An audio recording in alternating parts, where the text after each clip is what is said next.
बच्चों, last class में मैंने आपको types of galvanic cell heading डलवाई थी, जिसमें पहली galvanic cell normal galvanic cell, जो कि आप ऑलरेडी पढ़ चुके हो फुल सेल के बारे में। तो बच्चों, नॉर्मल गैल्वेनिक सेल के बारे में मैंने आपको लिखवा दिया था कि इस सेल में जो करंट अकर होता है वो कैथोड और एनोड के पोटेंशियल डिफरेंस की वजह से, दोनों के अलग अलग पोटेंशियल होने की वजह से इस पर पोटेंशियल, पूरे सेल का पोटेंशियल अकर होता है। मतलब आप इसमें ये बात और मेंशन कर देना कि ई नॉट ऑफ द सेल जो है वो इक्वल टू 0 नहीं होता है, क्योंकि दोनों का डिफरेंट डिफरेंट पोटेंशियल होता है। जैसे एग्जांपल आप लिख सकते हो Zn से ZnSO4 और सॉल्ट ब्रिज के साथ CuSO4 ऑब्लिक कॉपर। इसका कोई आपके पास कंसंट्रेशन C1 और इसका कोई कंसंट्रेशन आप C2 यूज करते हो, तो बेटा इस सेल का जब आप कैलकुलेट करोगे तो इसका ई नॉट जो है वो 1.1 आता है, पॉजिटिव में वो भी 1.1 वोल्ट। सर जी, बेटा ये सी क्या है सर? सी क्या है सर जी? सी कंसंट्रेशन कंसंट्रेशन ओके जो सर। आप सॉल्यूशन भरते हो ना कंटेनर के अंदर, उस सॉल्यूशन का कंसंट्रेशन है ये। कंसंट्रेशन बेसिकली मोल्स पर वॉल्यूम या amount of the moles upon total amount of the substance upon total volume. Sir इसका सर थोड़ी सर इसकी डेफिनेशन बोल दी सर, कल लिख नहीं पाए थे सर, क्लास में ओवर हो गई थी सर। लिख लो galvanic cell in which galvanic cell in which flow of electron oblique current occurs due to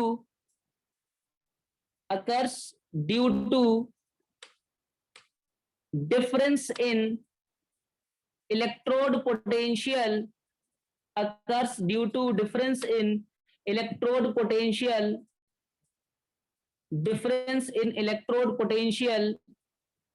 of anode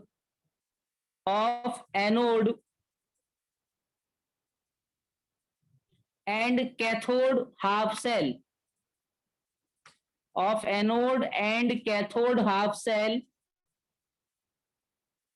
full stop. In this cell anode and cathode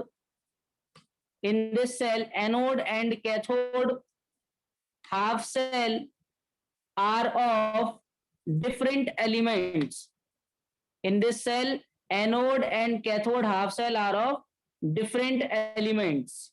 ये भी आप मेंशन कर देना जल्दी से। और सेकेंड हेडिंग लिखना concentration cell.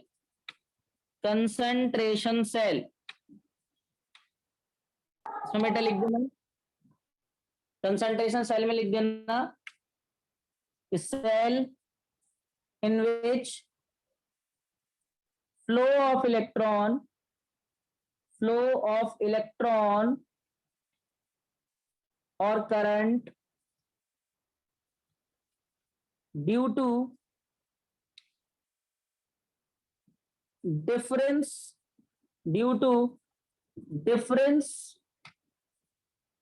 in concentration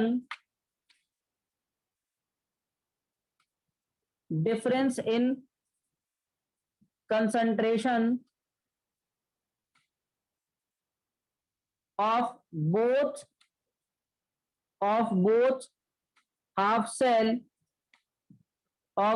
half cell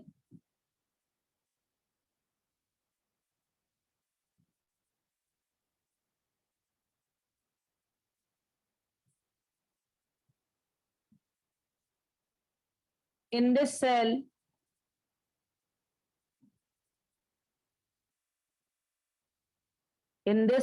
cell both half cell are of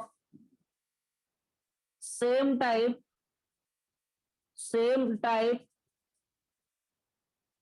as well as same substance मतलब बच्चों क्या है कि आपको जब ये वाले सेल का कंस्ट्रक्शन करना है तो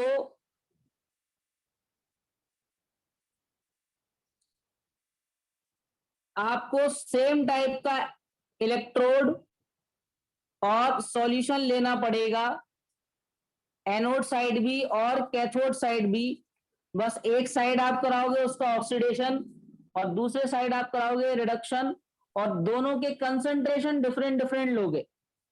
एक का कंसंट्रेशन आप ले लोगे C1, दूसरे का कंसंट्रेशन आपने C2 ले लिया, तो बेटा यहां पर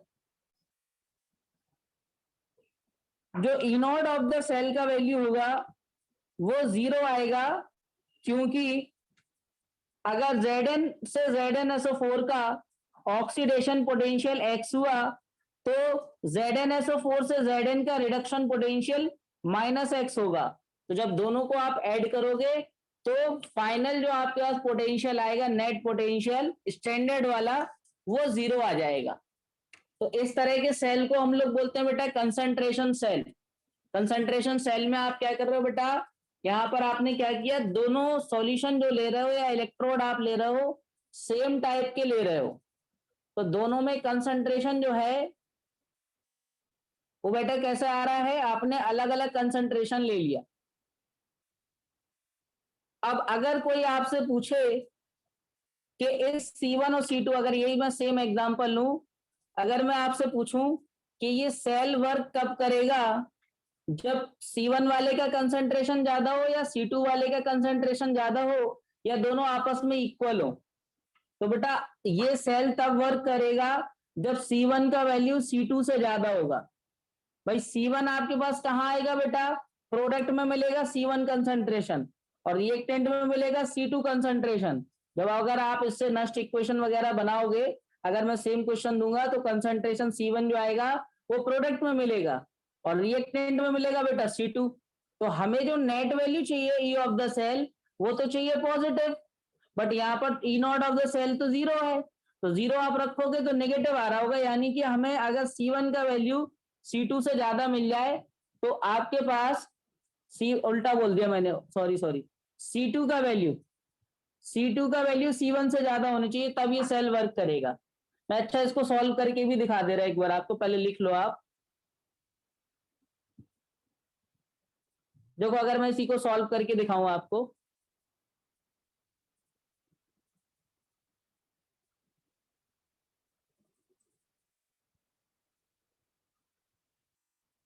कोई बच्चा लिख तो नहीं रहा? नो देखो सर। आपके पास Zn2 ZnSO4 के लिए आपने कंसंट्रेशन C1 रखा, ऑब्लिक ZnSO4 से Zn के लिए आपने कंसंट्रेशन C2 रखा। अब अगर ये मान लूं कि एक का पोटेंशियल X है तो दूसरे का -X हो जाएगा, तो एनोड पर बेटा जो रिएक्शन हो रही होगी वो हो रही होगी लॉस ऑफ इलेक्ट्रॉन वाली, यानी कि Zn से आप Zn+2 में 2 इलेक्ट्रॉन्स को लॉस करते हुए जा रहे होगे, और कैथोड पर जो रिएक्शन हो रही होगी वो Zn+2 2 इलेक्ट्रॉन्स को गेन करके Zn में कन्वर्ट हो रहा होगा। तो बेटा इसका अगर पोटेंशियल की बात करें, ऑक्सीडेशन पोटेंशियल वो X होगा और इसका रिडक्शन पोटेंशियल जो होगा वो -X होगा। तो नेट जो पोटेंशियल आएगा ई नॉट ऑफ द सेल जो आएगा बेटा वो आ जाएगा 0। और अगर इन दोनों इक्वेशन को ऐड करोगे तो फाइनल इक्वेशन बेटा आपके पास बनेगी 2 इलेक्ट्रॉन से 2 इलेक्ट्रॉन को कैंसिल करने के बाद शिवम यादव, तो ये बेटा आपके पास आ जाएगा Zn plus Zn+2 gives you Zn+2 और Zn। बच्चों अब ये याद रखना कि यहां पर मैंने ये Zn वगैरह इसलिए कैंसिल आउट नहीं किए क्योंकि आपने कंसंट्रेशन दोनों साइड अलग अलग कंसंट्रेशन लिए हुए हैं, मतलब एक आपके पास कैथोड वाला है, एक एनोड वाला। अगर मैं मेंशन कर दूं तो बेटा ये जो है ये ऊपर वाला एनोड वाला है, जो कि कहाँ गया आपके पास, ये एनोड वाला पार्ट बेटा आपके पास प्रोडक्ट में आया, और ये बेटा Zn+2 जो है वो कैथोड वाले की तरफ से आया है। ये ए और सी का मतलब एनोड और कैथोड से है। तो जब आप इस पे अप्लाई करोगे अपना फॉर्मूला नस्ट इक्वेशन का, E of the cell equal to E not of the cell minus 0.059 upon n, that is 2 log of concentration of product. तो बेटा एनोड वाले का कंसंट्रेशन है C1 अपॉन कैथोड वाले का है C2। तो बेटा ये ई नॉट ऑफ द सेल का वैल्यू तो 0 है, तो ई ऑफ द सेल जो आएगा वो बच्चों आ जाएगा minus 0.03 log of concentration of C1 upon C2। तो बेटा अगर डिनोमिनेटर का वैल्यू यानी कि C2 का वैल्यू C1 से बड़ा हो जाएगा तो नेट जो है ये नेगेटिव सॉल्यूशन आएगा, और ये नेगेटिव नेगेटिव मिलाकर के पॉजिटिव बना देगा, इसलिए सेल वर्क कर पाएगी। तो अगर इस सेल को वर्क करना है तो कंसंट्रेशन C2 का ज्यादा होना चाहिए, तभी सेल वर्क कर पाएगी, अदरवाइज इस तरह की सेल वर्क नहीं कर पाएगी। तो याद रखना कि आपके पास जो कंसंट्रेशन किसका है, कैथोड वाले पार्ट का, वो ज्यादा होनी चाहिए एज कंपेयर टू एनोड, तभी इस तरह की सेल वर्क कर पाती है। ठीक है, तो जल्दी से आप इस चीज को लिख दो, लिखो इसको जल्दी, फिर मैं आपको एक और टाइप की सेल बताता हूं।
सर Zn+2 के नीचे कैथोड और एनोड लिखा सर।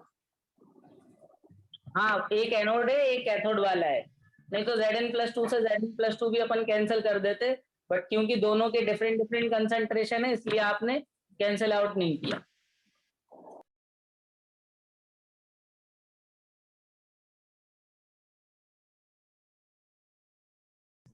बच्चों आप सभी ना आयनिक इक्विलिब्रियम चैप्टर का रिवीजन कर लो, क्योंकि इसके कई सारे न्यूमेरिकल्स हैं, वो मैं अभी इसलिए नहीं करवा पा रहा क्योंकि कई बच्चों के आयनिक इक्विलिब्रियम के कॉन्सेप्ट हिले हुए होंगे, और बिना आयनिक इक्विलिब्रियम के आप इसके न्यूमेरिकल्स नहीं कर पाओगे।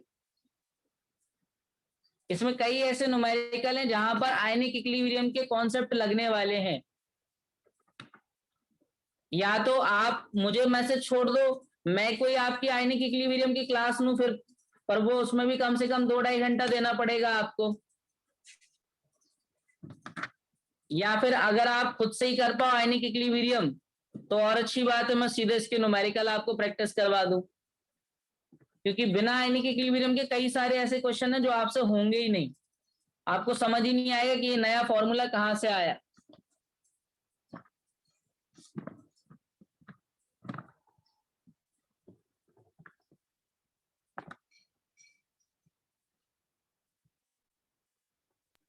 सर इसमें C2 की वैल्यू सर ज्यादा होना चाहिए, C2 की कंसंट्रेशन कैसे ज्यादा होगी सर? क्या कह रहे बेटा? सर इसमें C2 की कंसंट्रेशन कैसे ज्यादा होगी सर, ये पूछ रहा है सर। नहीं, मैं ये कह रहा हूं कि अगर C2 का कंसंट्रेशन ज्यादा हुआ तो ये सेल का जो वैल्यू आपका नेगेटिव में आ रहा तो आंसर पॉजिटिव में हो जाएगा। अगर आपने कंसंट्रेशन एनोड वाले का ज्यादा ले लिया तो आपका फाइनल जो ई ऑफ द सेल आप कैलकुलेट करोगे वो नेगेटिव में ही आएगा। भाई न्यूमरेटर अगर बड़ा हो जाएगा डिनोमिनेटर से तो वैल्यू पॉजिटिव ही आएगा लॉग में, और अगर डिनोमिनेटर बड़ा हो जाएगा न्यूमरेटर से तो लॉग में बेटा वैल्यू नेगेटिव में आएगा। और हमें नेगेटिव में इसलिए चाहिए ताकि ये जो नेगेटिव आ रहा है ये नेगेटिव नेगेटिव होकर के पॉजिटिव बन जाए। तो इसलिए हमने ये कहा कि हमारे पास अगर कंसंट्रेशन आप C2 वाले का ज्यादा ले लोगे तो ये सेल का वैल्यू पॉजिटिव में आ जाएगा, और अगर इलेक्ट्रोड पोटेंशियल सेल का नेगेटिव में आता है इसका मतलब होता है कि सेल वर्क नहीं करेगी, सेल खराब बनी हुई है, सही सेल नहीं है ये। इसलिए हमें कैथोड वाले पार्ट का कंसंट्रेशन ज्यादा रखना होगा ताकि फाइनल जो सॉल्यूशन आए वो नेगेटिव ना आए, पॉजिटिव में आ जाए। इसलिए मैंने लिखा कि अगर if C2 is greater than C1 then cell work, otherwise not, ये लिखा मैंने। आई बात समझ में? Yes sir. सभी का लिख गया? कोई बच्चा लिख तो नहीं रहा? No sir.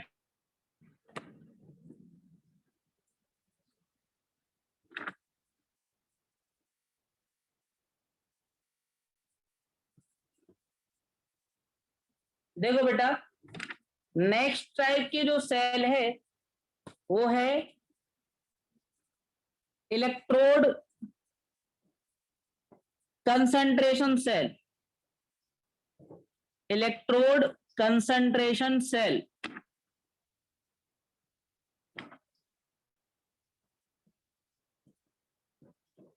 इलेक्ट्रोड कंसंट्रेशन जो सेल है बेटा, इसमें आप लिख सकते हो in this cell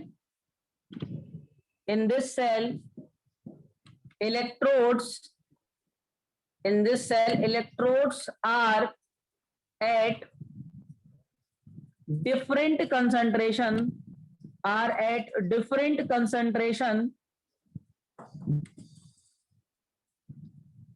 while electrolyte be at same concentration। बेटा इसमें आप कह सकते हो कि नॉर्मली यूज्ड फॉर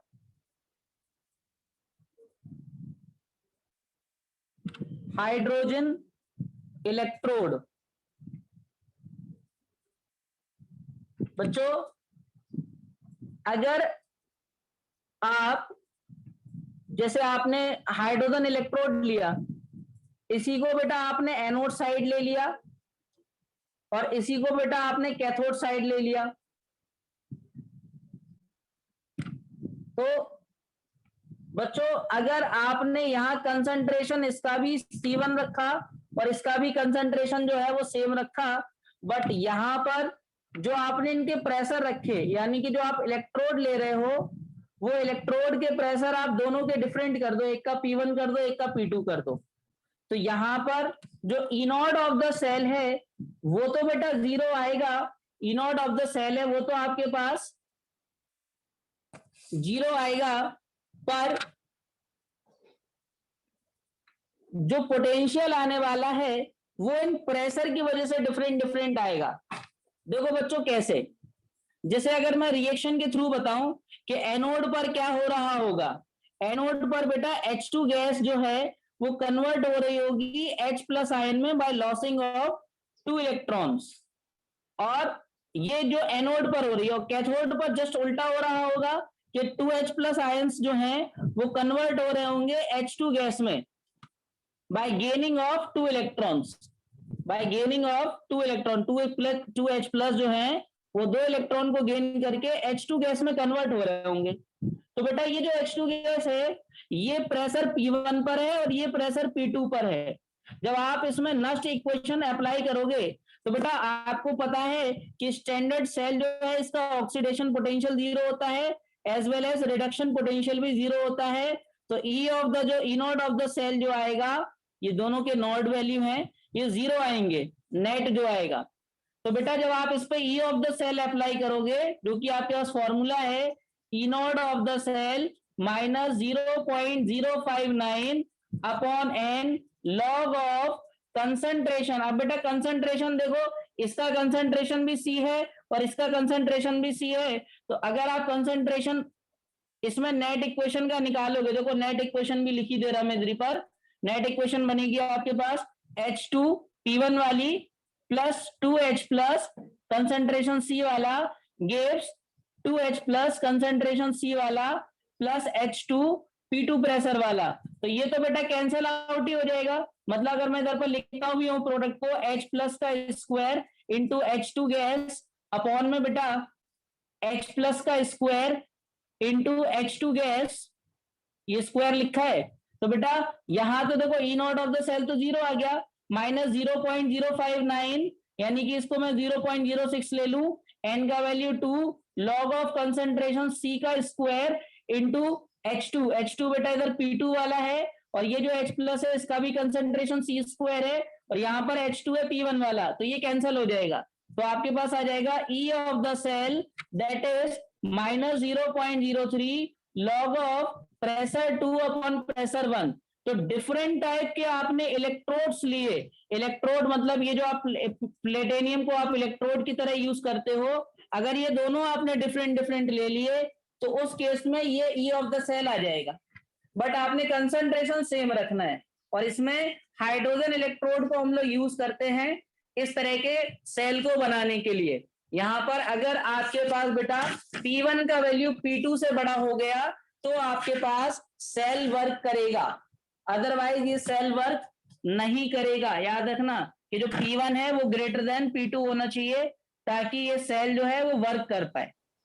तो जल्दी से बेटा सुनो, क्या बेटा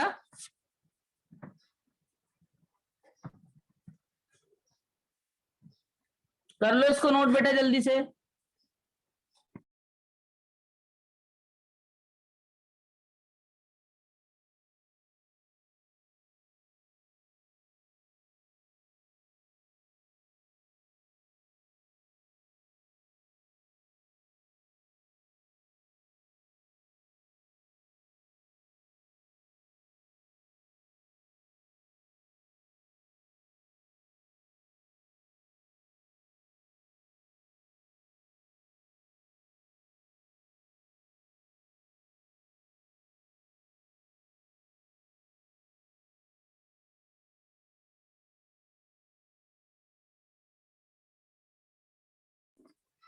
नोट हो जाए तो बता देना। सर अपन लोगों ने सर जो 2H प्लस को सर इसी में क्यों नहीं काट दिया सर, जैसे सर इलेक्ट्रॉन को काटते हैं सर।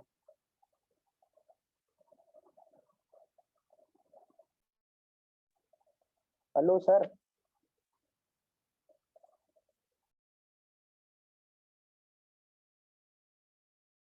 क्या कह रहे हो बेटा? सर ये 2H प्लस को सर इसी में क्यों नहीं काट दिया अपन लोगों ने सर, एक के स्थान में सर, जैसे अपन लोग काटते हैं इलेक्ट्रॉन को सर। हाँ काट सकते थे, कोई प्रॉब्लम नहीं, आप काट देते तब भी आपका कोई फर्क नहीं पड़ता, सेम आता तब भी।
बेटा किसको रिप्रेजेंट करने की पूछ रहे हो कृष्णा?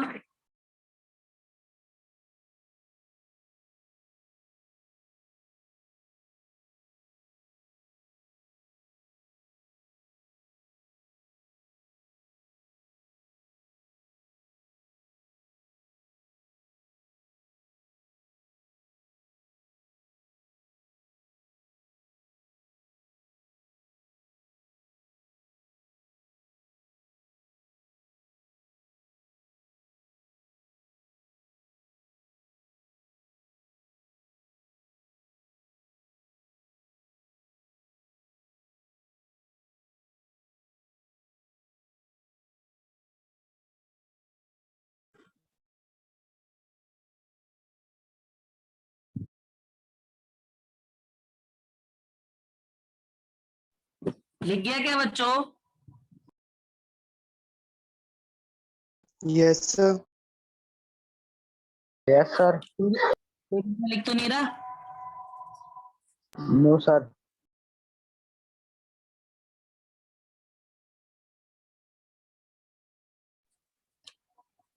चलिए बच्चों नेक्स्ट हेडिंग लिखिए, that is thermodynamics of galvanic cell. thermodynamics of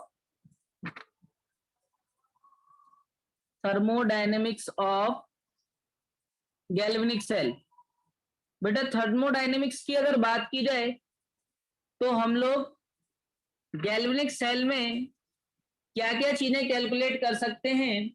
एक तो work done by the galvanic cell, कि वो सेल कितना वर्क डन कर सकता है, gives free energy change, equilibrium constant बच्चों, एक टेम्परेचर कोफिशिएंट, ठीक है, और जो भी स्टैंडर्ड पोटेंशियल होते हैं किसी पर्टिकुलर सेल के अंदर रिएक्शंस के, अलग अलग रिएक्शंस के, तो उनके बीच में हम लोग एक रिलेशन भी फाइंड कर सकते हैं।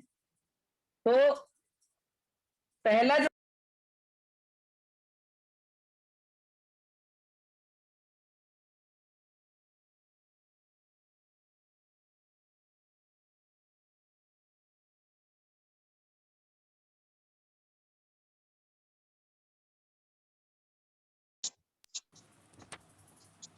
तो बच्चों पहला जो टॉपिक है इसमें वो है वर्क डन।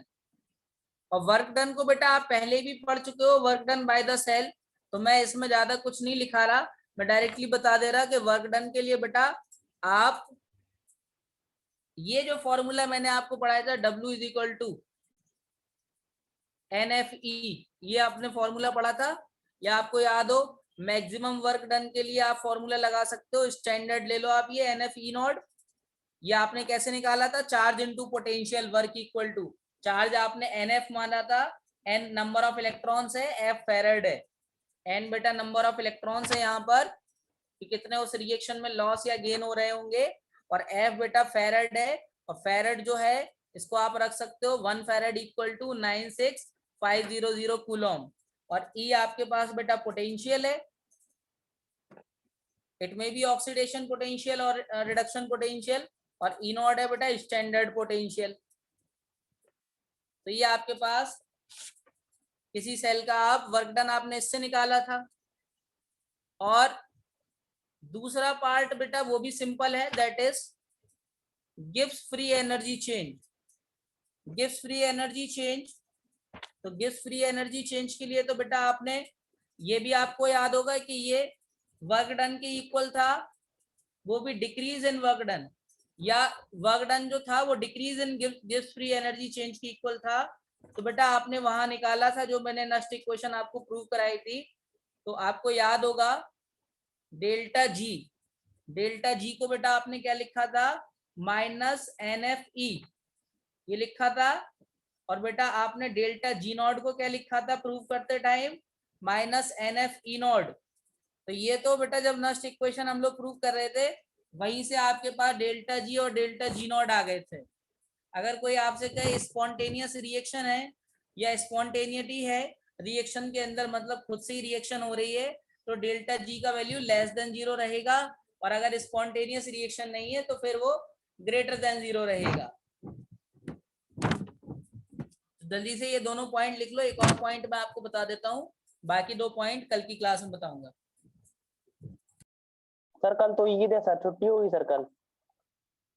कल अगर ईद हुई तो छुट्टी होगी, अगर नहीं हुई तो छुट्टी नहीं सर होगी। है सर कल ईद नहीं है कल? कल 14 नहीं को। है बेटा, अभी अभी सर कल कंफर्म नहीं है, नहीं है। 14 की है। क्या क्या कहा बेटा, 14 कल क्या है? सर 14 की है ईद। अब तो टुडे इज 12 ना, कल 13 है। हाँ सर। हाँ तो 14 की है तो बस 14 की छुट्टी मिल जाएगी। Okay thank you sir. Sunday की क्लास होगी पर इस बार। मतलब सर आप छोड़ नहीं सकते हैं? नहीं, जब तक सिलेबस 2 बार ना करा लें तब तक नहीं छोड़ सकते, और उसके बाद एक टेस्ट सीरीज करा लें, और जब वो टेस्ट सीरीज में अच्छा परफॉर्मेंस कर दो तो हमें मिल जाएगा सुकून। तब छोड़ सकते, अदरवाइज नहीं छोड़ सकते हम, चाहे हमें एक एक दिन में 10-10 घंटे क्यों ना पढ़ाना पड़ जाए। इस साल सर आपको सुकून मिल जाएगा। बेटा तुम कुछ बन जाओगे तो जरूर मिल जाएगा। ये 12th के बाद ही कैरियर स्टार्ट होता है बच्चों का,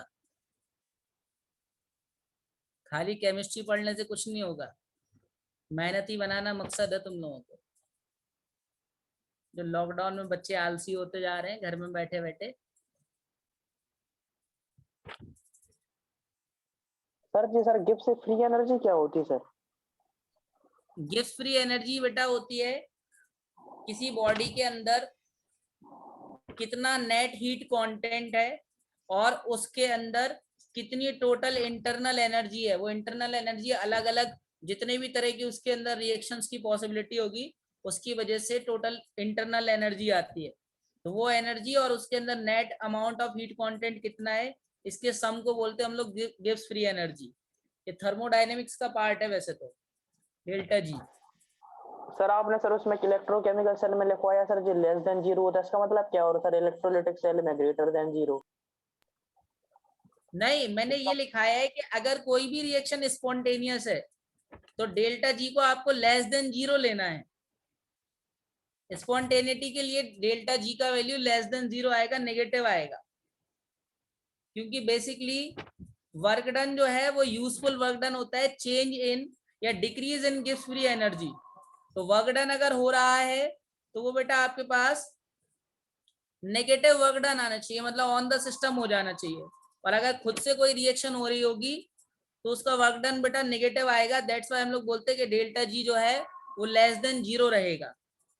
तो मीनिंग यही है कि अगर कोई भी रिएक्शन स्पॉन्टेनियस है, आपने किसी दो सब्सटेंस को डाला और वो खुद से रिएक्शन करना स्टार्ट कर दिए किसी पर्टिकुलर टेम्परेचर प्रेशर पे, अब आप कोई प्रेशर टेम्परेचर कोई चेंज नहीं किया, जो नॉर्मल प्रेशर टेम्परेचर था उसी पे आपने रिएक्शन को लिए आपने स्टार्ट करा दी, वो खुद से स्टार्ट कर गई, तो फिर आप कहोगे कि डेल्टा जी जो है वो लेस देन 0 होगा।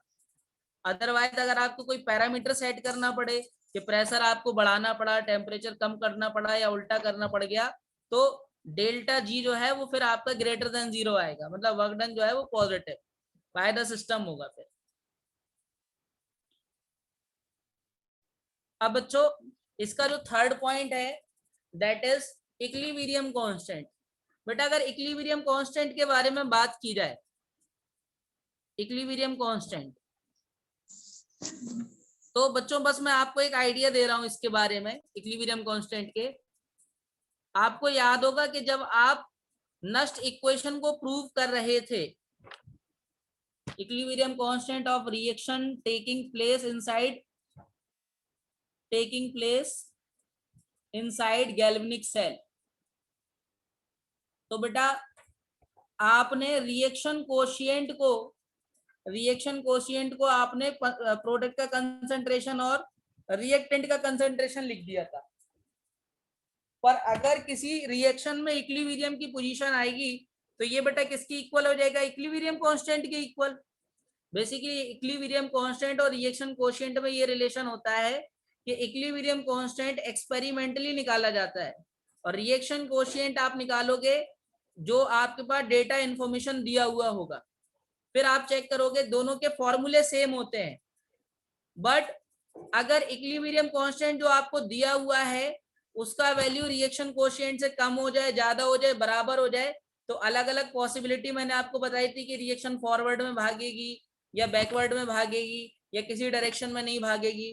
तो अब बेटा अगर मैं इसको इक्विलिब्रियम स्टेट पर लूं किसी रिएक्शन को, तो मैं कोशिएंट के प्लेस पर ये ना लिख करके ये लिखूंगा इक्विलिब्रियम कांस्टेंट। तो यहां से इक्विलिब्रियम कांस्टेंट का वैल्यू अभी हम लोग कैलकुलेट करेंगे कल की क्लास में, ठीक है। तो बस मैंने अभी आपको आइडिया दे दिया कि जो आपने E is equal to formula पढ़ा था ना, E not of the cell minus 0.059 upon n log of concentration of product upon reactant की जगह बेटा यहाँ पर अब इक्विलिब्रियम कांस्टेंट लिखा जाएगा और ये आपको इसको कैलकुलेट करना है। तो ई नॉट ऑफ द सेल बेटा आएगा आपका 0।